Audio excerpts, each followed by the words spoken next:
Let's talk about omega-3s. These are fatty acids, specifically EPA and DHA, and your body literally cannot make them on its own. You have to get them from food or supplements.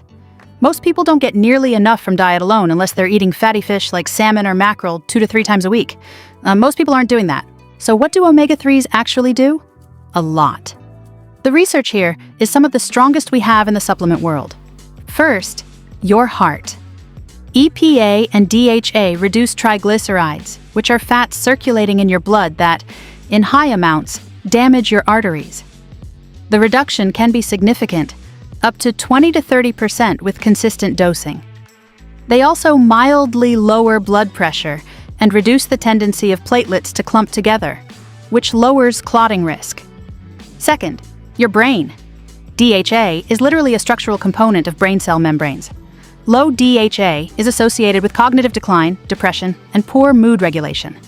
Supplementing has shown real benefits for people with depression, especially when EPA is at least 60% of the formula. Third, inflammation. Omega-3s are precursors to molecules called resolvins and protectins that actively turn off inflammatory pathways. This is why they help with joint pain, autoimmune conditions, and even post-exercise recovery. Dose: 1 to 3 grams of combined EPA plus DHA per day. Not total fish oil, the EPA and DHA number on the label. Take it with food to avoid the dreaded fish burps. If you're vegan, algae-based omega-3 is just as effective. That's literally where the fish get it from. Vitamin D. This one sounds boring. It's not. About 40% of people are deficient, and most of them have no idea because the symptoms, fatigue, low mood, brain fog, are so easy to blame on other things. Here's the thing about vitamin D. It's not really a vitamin. It behaves like a hormone. Once it's activated in your body, it binds to receptors in almost every tissue. Your immune cells, your muscles, your brain, your gut. It's involved in regulating over 1,000 different genes. What happens when you're deficient? Your immune system underperforms. Your bones don't absorb calcium properly, raising long-term fracture risk. Testosterone production is impaired. Yes, seriously. Mood regulation suffers, and low D is significantly associated with seasonal depression. The sun is the best source, but realistically, if you live above a certain latitude, wear sunscreen, or work indoors most of the day, you're probably not getting enough UV exposure to synthesize adequate amounts, especially in winter. Supplement form: vitamin D3, not D2. D3 is the same form your skin produces and raises blood levels significantly more efficiently. Take it with a fat-containing meal, because it's fat-soluble. Dose: 1,000 to 2,000 IU daily for maintenance. If you're deficient, a doctor might recommend 4,000 IU short-term. Getting blood work done to check your 25-OH vitamin D level is absolutely worth it. It's a cheap test and it tells you exactly where you stand. Pair it with vitamin K2 if you're taking higher doses. K2 helps direct the calcium that vitamin D mobilizes into your bones rather than your arteries. That combination matters. Magnesium. This mineral is involved in over 300 enzymatic reactions in your body: energy production, DNA synthesis, muscle contraction, nerve signaling, protein synthesis. It's everywhere. And yet studies suggest up to 50% of people in developed countries don't hit the recommended daily intake from food. Why? Soil depletion.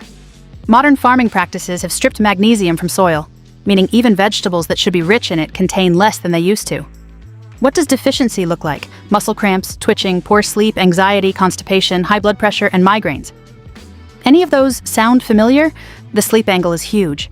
Magnesium activates the parasympathetic nervous system, the rest and digest system, and regulates melatonin and GABA, which is your brain's main calming neurotransmitter. People who supplement magnesium consistently report falling asleep faster and waking up less. Now, form matters a lot here.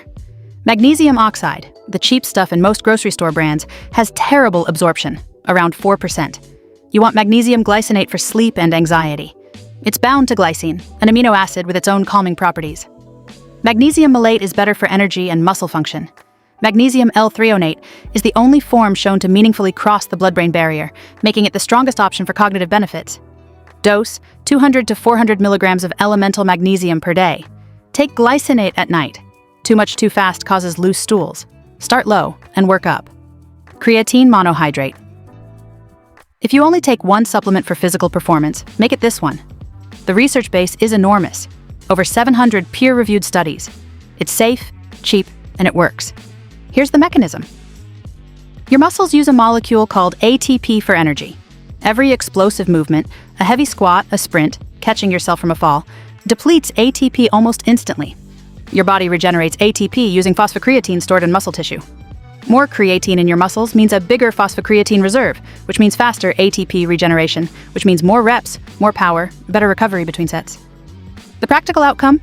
Studies consistently show 5 to 15% improvements in strength and power output in trained individuals. Over months of training, that compounds into significantly more muscle mass and performance. But here's what most people miss. Creatine is also in your brain. About 20% of your body's creatine is stored in brain tissue. Research shows creatine supplementation improves working memory, reduces mental fatigue, and has protective effects against traumatic brain injury and depression. Vegetarians and vegans show even larger cognitive benefits because they have no dietary source of creatine at all. Monohydrate is the form, full stop. Every other form, crealkaline, creatine HCl buffered, either costs more or performs the same or worse. Monohydrate has the research. Buy the cheapest unflavored monohydrate powder you can find. Dose, 3 to 5 grams per day. No loading phase needed. It just takes a few extra days without one. Mix it into anything. It's tasteless. One thing to note, creatine draws water into muscle cells, so you'll gain 1 to 2 kilos of water weight in the first week. That's not fat, that's exactly what you want. Protein powder. This one is a delivery mechanism more than a magic ingredient, but it's an incredibly useful one. Getting enough total daily protein is one of the most well-supported interventions for body composition, muscle retention, and satiety. Most people chronically undereat protein, especially as they get older. Whey protein, the liquid byproduct of cheese making, is the gold standard. It's a complete protein with all essential amino acids. It's high in leucine specifically, which is the key trigger for muscle protein synthesis. Whey isolate is 90% protein with minimal lactose, making it tolerable for most people who are mildly lactose sensitive. For plant-based options, pea protein is the closest competitor. It's surprisingly high in leucine and digests well. Combining pea and rice protein gets you a full amino acid profile comparable to whey. Soy protein is also complete, but comes with more controversy around phytoestrogens. The evidence that soy causes hormonal issues at normal doses is weak, but if it concerns you, pea and rice is the cleaner option. When to use it? Anytime eating whole food protein is inconvenient.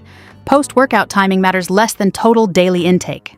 But getting 25 to 40 grams of protein in within a couple of hours of training does support recovery. More importantly, hitting 1.6 to 2.2 grams of protein per kilogram of body weight per day total is the target backed by the research. Fiber, specifically psyllium husk. This is not a glamorous supplement. It's also one of the most impactful things you can take for long-term health. Psyllium husk is a soluble fiber that forms a thick gel in your digestive tract. That gel does several things simultaneously. It slows glucose absorption after meals, blunting blood sugar spikes. It binds to LDL cholesterol in the gut and carries it out of the body before it can be reabsorbed, lowering cardiovascular risk. It feeds beneficial gut bacteria, acting as a prebiotic. And it adds bulk to stool, dramatically improving regularity and reducing both constipation and diarrhea. The blood sugar effect is significant enough that psyllium is actually prescribed alongside medication for type 2 diabetes management. The cholesterol-lowering effect, roughly a 5 to 10% reduction in LDL, is backed by multiple meta-analyses. Dose, 5 to 10 grams per day, mixed into water or a smoothie. Drink it quickly because it gels fast. Start with 5 grams and increase. Fiber too fast, too soon, causes gas and bloating. Critically, drink extra water throughout the day. Psyllium needs water to work properly. Without it, it can cause the exact opposite of what you want. Caffeine. Yes, this counts. It is the most widely consumed psychoactive substance on Earth and one of the most studied. What makes it worth covering as a supplement rather than just telling you to drink coffee? Because understanding the mechanism changes how you use it. Caffeine works by blocking adenosine receptors. Adenosine is a molecule that accumulates the longer you're awake, progressively making you feel more tired. Caffeine doesn't give you energy. It blocks the signal that you're running out of it. This is an important distinction because it means the fatigue is still building underneath. When caffeine wears off, it hits all at once. Performance effects are substantial and well documented. 3 to 6 milligrams per kilogram of body weight before exercise improves endurance by 2 to 4%, reduces perceived effort, increases power output, and sharpens focus. Even at lower doses, cognitive performance, reaction time, vigilance, working memory consistently improves. The problem most people have with caffeine isn't the caffeine itself, it's the timing. Consuming caffeine within 6 to 8 hours of sleep disrupts sleep architecture, even when you don't feel like it's keeping you awake. That sleep disruption accumulates more fatigue, which makes you reach for more caffeine, which disrupts more sleep. The cycle is real. The fix: cut off caffeine by early afternoon. Consider L-theanine. 100 to 200 milligrams paired with caffeine smooths out the jitteriness and sharpness while preserving the focus benefits. Probiotics. Here's where it gets complicated, and where most probiotic products completely fail to deliver. The gut microbiome is made up of trillions of bacteria that influence immunity, mood, digestion, inflammation, and even how you metabolize food.